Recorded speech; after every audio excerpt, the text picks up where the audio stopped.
Assalamualaikum warahmatullahi wabarakatuh.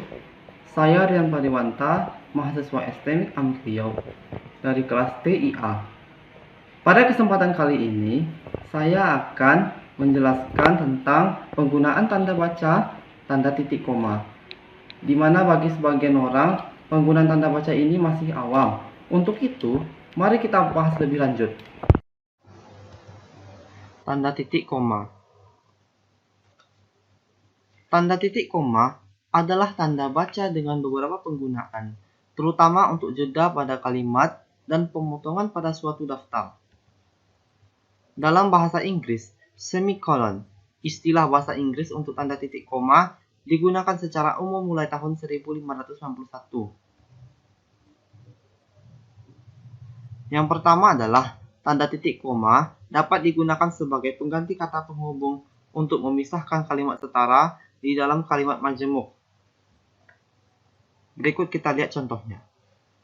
Yang pertama, hari sudah malam, anak-anak masih membaca buku.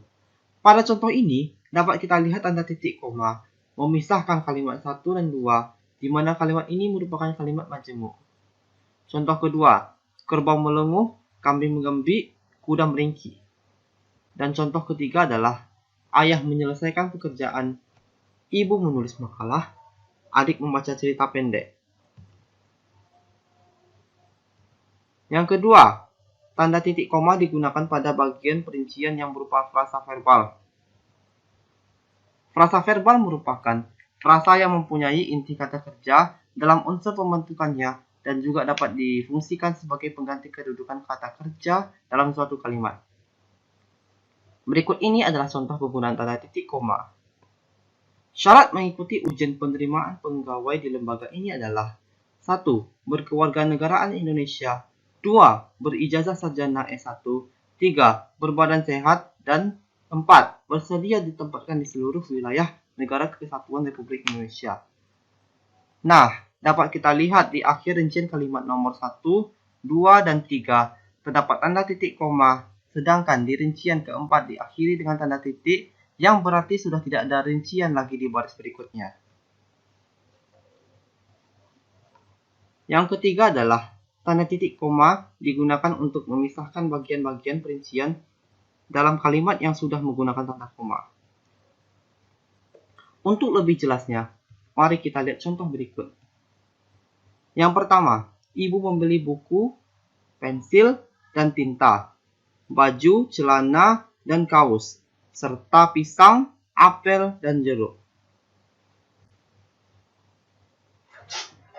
Yang kedua, agenda rapat ini meliputi A. Pemilihan ketua, sekretaris, dan bendahara, B. Penyusunan anggaran dasar, anggaran rumah tangga, dan program kerja, serta C. Pendataan anggota, dokumentasi, dan aset organisasi. Nah, dapat dilihatkan bahwa tanda titik koma digunakan sebagai pemisah bagian perincian dalam kalimat. Buku, pensil, dan tinta kemudian dipisahkan dengan tanda titik koma. Setelah itu, barulah dilanjutkan dengan rincian berikutnya, baju, celana, dan kaos. Kemudian dipisahkan lagi dengan tanda titik koma, dilanjutkan dengan rincian terakhir. Ini berarti tanda titik koma dapat digunakan lebih dari satu kali dalam sebuah kalimat. Yang keempat adalah tanda titik koma digunakan untuk memisahkan sumber-sumber kutipan. Contohnya, kasus perencanaan bahasa di Indonesia dianggap sebagai salah satu yang paling berhasil.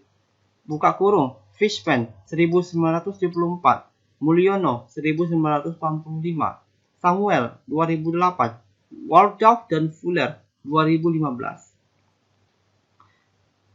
Yang kedua adalah tentang plagiarisme.